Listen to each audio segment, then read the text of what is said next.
Pernah nggak dalam hidup mendapati peristiwa yang tidak menyenangkan? Kehadiran peristiwa itu sama sekali tidak dirindukan. Tapi peristiwa itu terjadi. Jalan atau menghambat jalan? Oh, bagus. Ya. Udah mulai waras ya kelihatan. Pernah ada nggak yang sakit, menderita berbagai macam penyakit, tetapi dengan sakit itu malah justru jadi tambah sadar, bisa mendengarkan suara tubuh. Karena sakit itu sebetulnya kesempatan di mana tubuh sedang berbicara kepada kita, sinyal-sinyal yang dikirim tubuh supaya kita merubah cara memperlakukan tubuh kita. Kalau gitu sakit, jalan atau penghambat jalan? Jalan. Jadi banyak ya. Pokoknya saya rangkum semuanya.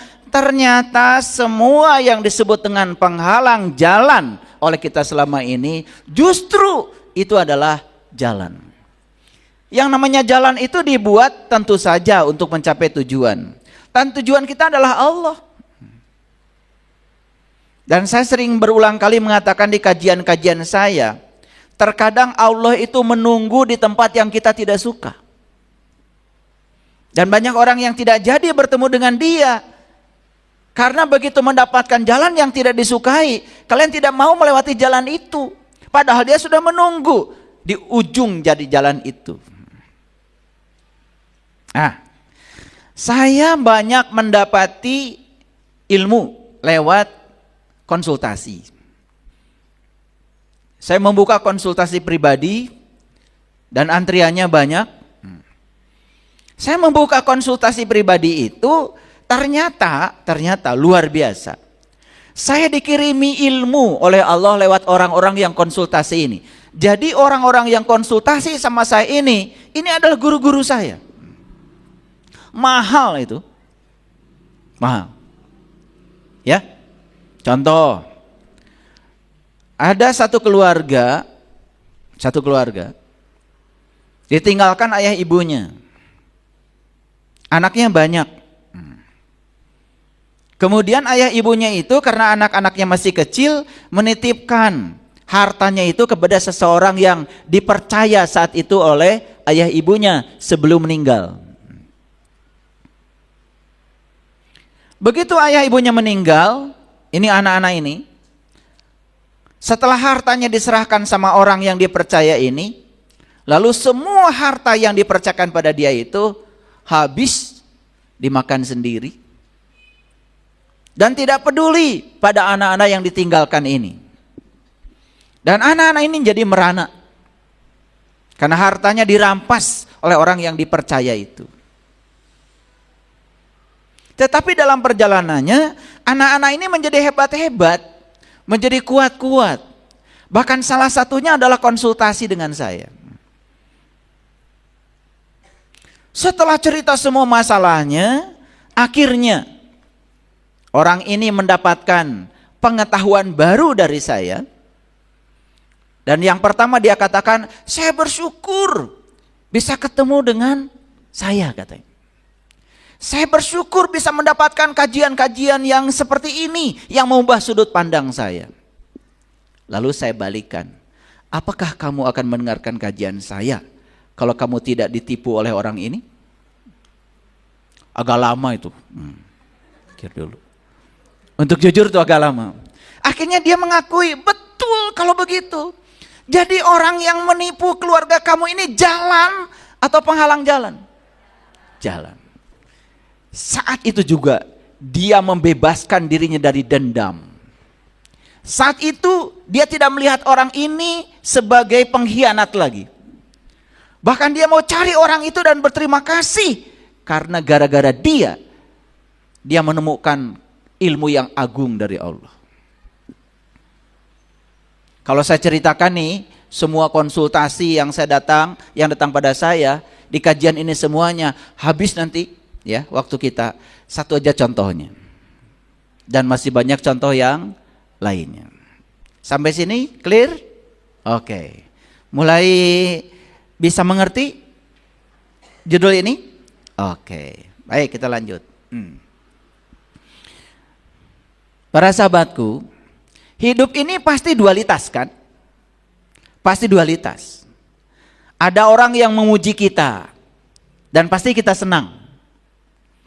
Tapi ada juga orang yang menghina kita dan pasti kita tergores oleh hinaan itu.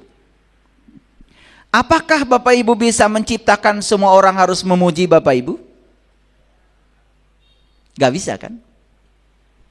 Dan saya berulang kali mengatakan, kita tidak bisa mengendalikan pikiran orang. Kita tidak bisa mengendalikan persepsi orang terhadap kita. Kita tidak bisa menghentikan mulut orang mau bicara apa. Kita tidak bisa mengendalikan orang harus bertindak apa kepada kita. Tetapi yang bisa kita kendalikan sekali lagi adalah pikiran kita, perasaan kita, dan sikap kita pada orang. Setuju sampai situ dulu? Oke. Jadi yang namanya pujian dan hinaan itu akan selalu ada dalam hidup. Seperti awan. Awan itu kadang hitam, kadang putih, kadang ada, kadang tidak ada. Tetapi jangan lupa, kita ini bukan awan. Kita ini langit biru. Langit biru yang menyaksikan awan datang dan pergi. Itu yang disebut dengan kesadaran. Sama seperti kita nonton HP kita. Ada berita kebakaran kita tonton. Ada berita banjir kita tonton. Tapi HP kita tidak terbakar. Dan HP kita tidak basah dengan berita banjir. Betul? Nah, kita itu harus jadi layar HP ini. Layar HP ini. Jadi penyaksi. Biarkan semua datang dan pergi apa adanya.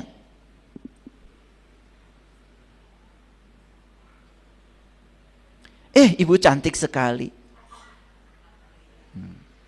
Karena kita punya definisi tentang cantik. Sehingga disebut cantik itu karena kita memberi makna pada kata cantik. Kita yang memberi makna pada kata cantik itu. Sehingga disebut, ibu cantik sekali. Langsung terbang. Tapi ketika ada orang lain, maaf ya, ibu ini kurang cantik. Kata kurang cantik dimaknai oleh kita. Dan menyatakan kita ini jelek lah, katakan. Karena diberi makna oleh kita, kata yang tadinya netral itu jadi menyakitkan kita. Jadi yang menyakitkan kita itu sebetulnya bukan kata-katanya. Makna yang diberikan kita pada kata-kata itu. Betul nggak? Salah siapa? Nah, dari sini kita jadi tahu, oh ternyata sumber sakit hati saya bukan orang. Tapi diri saya sendiri. Semua peristiwa di semesta ini asalnya netral. Menjadi tidak netral karena diberi persepsi, diberi makna oleh kita sendiri. Coba, ibu cantik, anggap itu sebagai kata-kata netral. Ibu kurang cantik, anggap itu sebagai kata-kata. Jangan diberi makna. Kan gak marah kita. Dipuji tidak terbang, dihina tidak tumbang. Cuman kita menghentikan persepsi kita pada kata-kata yang mereka ucapkan. Anggap saja itu sebagai bunyi yang sama. Gak ada masalah. Paham ya? Oke. Nah, saya bisa bicara begini karena saya juga diterpa begitu banyak.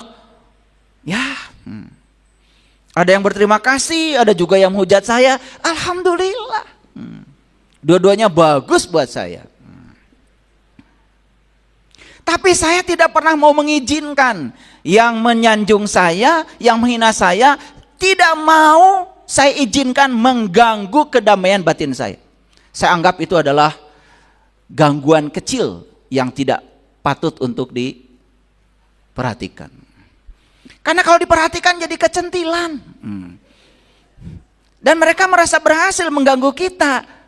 Makanya semua hinaan tidak ada kekuatannya kalau tidak diberi kekuatan oleh kita. Pahami kata-kata saya. Semua hinaan dan kata-kata yang disebut menghina kita itu nggak ada kekuatannya, tidak bisa menghancurkan kita kalau tidak diberi kekuatan oleh kita. Dan kapan kita memberikan kekuatan? Saat kita meresponnya dengan emosi yang negatif, dengan marah, kita sudah memberikan kekuatan pada mereka. Nih, saya kasih tahu, orang yang suka menghina itu sebenarnya frustrasi. Cuman frustasinya disalurkan dalam bentuk emosi negatif, itu aja. Dan kalau kita menanggapi yang begitu, rugi. Mendingan nyapu. Betul nggak? Bereskan taman. Itu meditasi kalau bagi saya.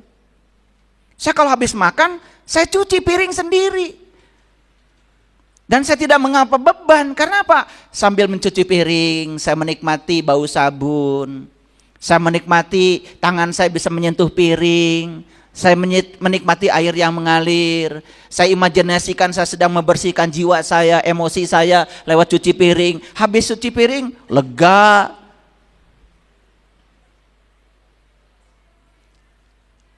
Saya suka lap-lap di rumah, lap-lap itu, ya, lap-lap. Karena saya tidak betah kalau ada debu. Jadi ketika lap-lap, saya imajinasikan saya sedang mengelap debu-debu yang ada di pikiran saya. Dan bagi saya itu meditasi. Makanya meditasi saya itu 24 jam. Sehingga tidak merasa semua itu sebagai beban. Saya tidak bisa ya kerja di meja yang kotor, nggak bisa. Saya tidak bisa kerja di meja yang berantakan. Tidak ada inspirasi itu. Makanya saya bersihkan dulu, semua dilap dulu mejanya, nggak nyuruh orang.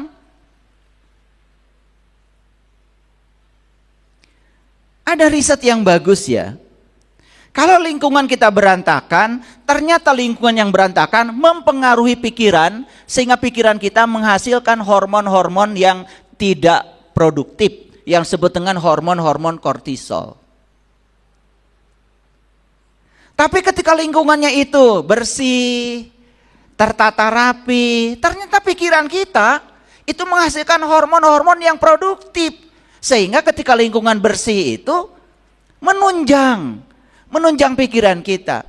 Sehingga Nabi Muhammad mengatakan an-nadofatu minal iman. Bersih itu iman. Jadi kalau ingin melihat kepribadian seseorang, datangi rumahnya.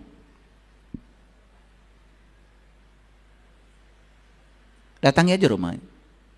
Kalau mejanya berdebu, kursinya berdebu, tempat duduknya bau apek, lantainya berantakan, itu cerminan dari jiwa sebetulnya. Itu cerminan loh. Makanya di tempat yang kotor, yang datang juga pasti tikus, kecoa, lalat. Gak mungkin di rumah yang kotor yang datang kupu-kupu. Enggak, kupu-kupu itu hanya datang kalau rumahmu bersih. Coba teliti omongan saya. Tikus itu kalau rumah kita bersih malu. Dan dia tahu diri. Dia tidak mungkin mendatangi rumah yang bersih, malu coba. Dan pasti dia kalau lari ke tempat yang kotor. Betul gak? Oke. Ini saya jadi nyimpang kemana-mana ya ceramahnya. Setuju ya, dalam hidup ada dualitas. Ada pujian, ada hinaan. Sekali lagi, hinaan tidak memiliki kekuatan untuk menghancurkan kita. Tetapi reaksi kita terhadap hinaan yang berlebihan, itu yang menggunjang kedamaian batin kita. Jadi kalau Bapak Ibu marah ketika dihina orang, itu bukan salah yang menghina. Jangan lupa, reaksi Bapak Ibu terlalu berlebihan terhadap yang menghina itu. Kan sebenarnya yang menghancurkan itu emosi kita. Yang menghancurkan itu pikiran kita sendiri. Cuman kita menganggap orang lain yang menghancurkan Bapak Ibu. Masa hidup gitu terus? Mau mengorbankan kedamaian batin kita pada orang lain? Masih ingat ya di kajian kemarin. Ada 5 yang tidak boleh kita serahkan pada orang lain. Masih ingat ya? 1, harga diri. Tapi jangan melekat pada harga diri berlebihan. Karena orang yang melekat pada harga diri secara berlebihan itu juga bermasalah. Harga diri perlu dibela, tapi jangan melekat pada harga diri. 2, yang harus dibela apa? Kesehatan diri. Jangan korbankan kesehatan kita hanya untuk uang. Sampai kerja malam, lembur, sampai gak tidur demi untuk uang. Nanti uang yang kamu dapat juga dipakai ke rumah sakit. Yang ketiga, jangan korbankan mimpi-mimpi kita. Cita-cita besar kita. Jangan berikan pada orang lain. Jangan berubah dengan apa kata orang tentang mimpi kita itu. Fokus terus ke situ. Yang keempat, nilai-nilai diri kita. Terutama nilai jiwa kita. Karena jiwa tidak pernah mengajarkan yang menyimpang dari akhlaknya Allah. Dan yang kelima, yang terakhir, kebahagiaan kita. Jangan korbankan itu pada orang lain. Semua adalah milik kita. Harus dibela itu. Ya. Jadi hinaan itu tidak memiliki kekuatan untuk menghancurkan kita. Tetapi reaksi kita yang berlebihan terhadap yang menghina itu yang mengguncang kedamaian batin kita. Hinaan itu bukan musuh. Bukan musuh yang harus dilawan. Tetapi hinaan itu adalah mitra untuk menguji kekuatan batin kita. Inilah sudut pandang Nabi Muhammad, sudut pandang Nabi Isa, sudut pandang Nabi Ibrahim, sudut pandang Nabi Nuh terhadap mereka-mereka yang menghambat perjalanan dakwahnya. Itu cara pandang mereka seperti itu. Saya memotret cara pandang mereka, coba cara pandang mereka gunakan oleh kita. Keren. Jadi kata-kata hinaan akan memiliki kekuatan saat kita memberikan penilaian terhadap kata-kata itu. Ketika kita menilai terhadap kata-kata yang dilontarkan oleh orang, pasti keluarnya kan benar, salah, baik, buruk, betul? Ketika disebut benar oleh kita, kita tersanjung. Ketika disebut salah oleh kita, apalagi yang punya kemelekatan pada harga diri, pasti akan marah. Dan kita lupa, yang membuat kita marah itu kan sebenarnya reaksi emosi kita, bukan hinaan itu. Para nabi, para rasul, orang-orang yang hebat meningkatkan kualitas dirinya, melihat hinaan bukan sebagai ancaman. Tapi hinaan itu sebagai sarana latihan mental. Sarana latihan mental. Bapak Ibu, mohon maaf. Pernah nggak disebut bodoh oleh orang lain? Apa kita benar-benar bodoh? Kan enggak. Yang tahu kita kan kita sendiri. Betul nggak?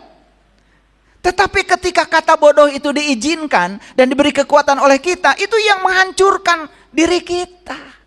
Sehingga kata bodoh yang orang lain katakan itu dibenarkan oleh kita. Coba, saya tidak seperti yang kamu sebutkan. Saya tidak seperti yang kamu pikirkan. Kamu nggak tahu aja siapa saya. Orang-orang yang suka menghina kita itu sebetulnya orang yang sama sekali tidak mengenal siapa kita. Paham? Jadi buat apa menanggapi yang semacam itu? Bagi para nabi, para rasul dan orang-orang hebat yang sudah mencapai pencerahan dalam hidupnya, malah justru mereka itu bisa mengubah hinaan itu dari sesuatu yang menjatuhkan menjadi alat yang bisa memperkuat diri. Kan beda sedikit sama kalian.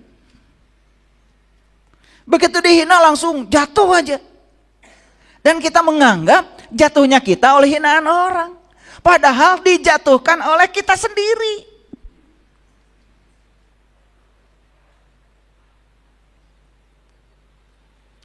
Alhamdulillah. Ada yang menghina saya karena saya ceramahnya bajunya seperti ini. Gak apa-apa. Dan saya tidak akan jatuh dihina oleh orang semacam itu. Kan dia tidak tahu. Dia hanya berpersepsi tentang saya. Kok saya ceramahnya gak pakai peci? Saya yang tahu. Saya kalau pakai peci, kepala saya pusing. Dan kalau kepala saya pusing, saya gak bisa ceramah. Kan yang tahu saya. Kalau ketutup ini, pusing saya. Karena saya nyamannya begini, terus harus apa? Harus dipaksakan demi menyenangkan orang lain. Saya menghancurkan diri saya. Saya tidak jadi diri saya jadi orang lain. Satu alasannya. Dua, supaya saya tidak ada penghalang. Supaya otak saya bisa terhubung ke alam tinggi. Namanya ihram. Kan kalian juga waktu haji, kalau sedang ihram nggak boleh ada tutup. Makanya saya nggak pakai tutup. Masalah bagi lo?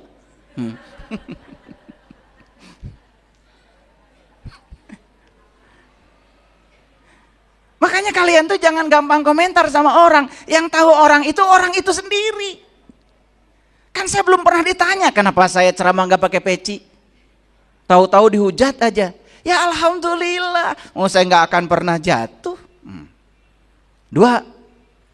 Ini masih banyak urusan peci lagi. Ini jadi kemana-mana nih ceramah. Kok saya pakai jas? Saya ini akademisi. Saya ini ilmuwan.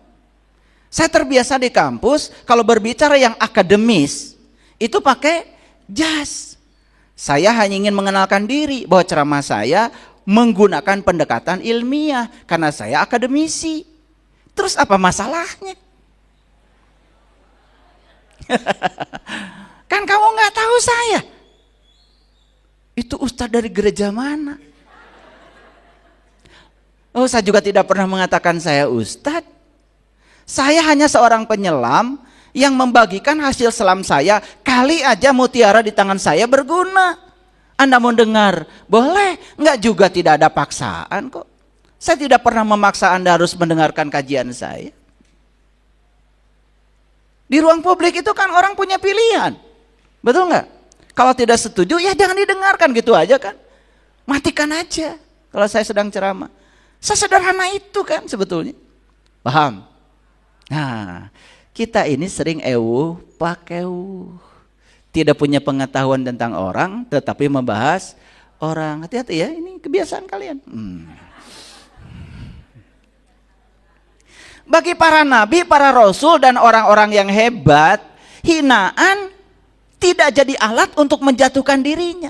Malah justru menjadi alat untuk memperkuat dirinya. Karena apa? Bagi mereka, bahkan di dalam hinaan itu bisa jadi ada kebenaran. Makanya hinaan itu perlu juga sekali-kali direnungkan. Jangan-jangan yang disebutkan orang itu benar. Kan bagus kan buat perenungan diri, betul nggak? Kamu pesek, misalnya, lah kan bener, betul nggak? Tetapi tidak usah kemudian harus mengumpulkan uang supaya operasi, nggak usah. Berarti kamu sedang memberi kekuatan pada hinaan orang. Bilang aja, saya pesek-pesek juga masih bisa bernafas, kan gitu. Betul nggak? Masih bisa menghirup udara, betul nggak? Bahkan lubang saya lebih besar daripada yang mancung, kan begitu. Kan baik-baik aja, betul nggak? Jadi kadang-kadang kita juga harus merenungkan. Jangan-jangan hinaan itu adalah kritikan. Karena kita juga tidak tahu niat orang menghina itu apakah untuk menjatuhkan kita atau untuk membesarkan kita.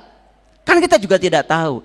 Tapi sudut pandang kita terhadap semua penghalang itu yang harus diubah. Dan itulah yang keren dari para nabi, para rasul. Dan itulah yang membuat mereka menjadi seperti yang kita kenal. Paham ya? Jujur, ada nggak yang mau seperti Nabi Muhammad? Oke. Seperti Nabi Nuh? Seperti Nabi Isa? Seperti Nabi Ibrahim? Seperti Nabi Musa? Kan Kan mau semua. Tapi giliran jalannya kamu nggak mau. Ingat, mereka itu menjadi seperti yang kita kenal, jalannya itu ya seperti itu. Tapi mereka punya sudut pandang yang benar terhadap semua itu. Perhatikan saya. Apa yang membuat para nabi, para rasul itu tenang-tenang saja, dihina, dihujat, direndahkan, dibilang sesat, dibilang gila? Apa rahasianya? Ini mau saya bagikan. Satu, mereka memahami hakikat dari hinaan itu. Mereka paham hakikat hinaan itu. Mereka mengerti hakikat dari hinaan itu. Jujur ya, apa yang membuat hinaan itu terasa menyakitkan? Kan sebetulnya hinaan itu terasa menyakitkan ketika kita beri makna. Yang memberi makna pada kata-kata hinaan itu kan kita sendiri. Duh, sakit hati dihina orang. Padahal sebetulnya hinaan itu netral. Ketika diberi makna oleh kita, jadi menyakitkan kita. Nabi Muhammad dilempari orang sekampung. Lagi dakwah. Sampai kakinya berdarah-darah dilemparin batu. Coba lihat itu doanya apa. Allahumma hdi qaumi fa innahum la ya'lamun. Ya Allah, berikan hidayah kepada mereka semua. Mereka melakukan itu kepadaku karena mereka tidak tahu ilmu yang aku bawa ini betapa agungnya. Nabi Muhammad itu memberikan pelajaran kepada kita. Semua orang yang menghina kita itu sebetulnya karena mereka tidak tahu. Itu aja. Mau dikumpulkan mereka, mau diberitahu? Buat apa? Satu ya. Nah, jadi bukan hinaan yang melukai, tapi cara kita menafsirkan hinaan itu yang melukai kita. Setuju? Oke. Pandanglah hinaan netral, hanya sebagai kata-kata, dan jangan diberi tafsiran apa-apa.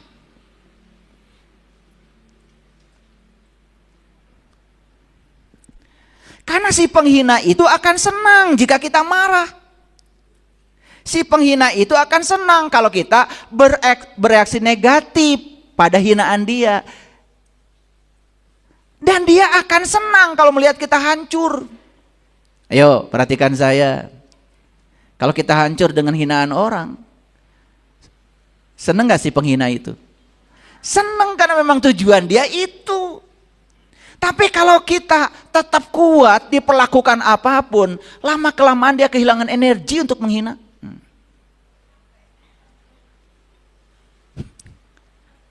Karena energinya kita sedot. Sakti ya. Jadi yang mengganggu kita bukan peristiwa, melainkan penilaian kita, reaksi kita terhadap peristiwa.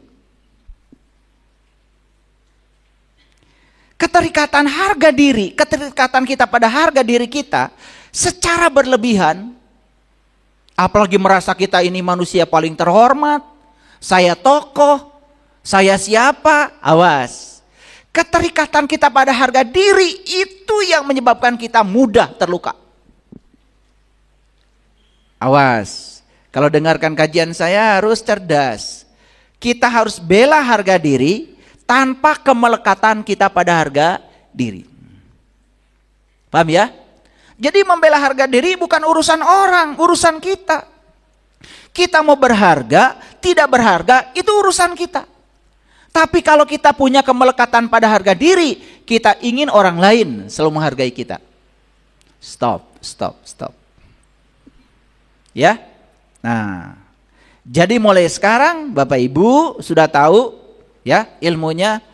Hinaan hanyalah gangguan kecil yang tidak layak untuk diberikan energi. Tidak layak untuk diberikan perhatian.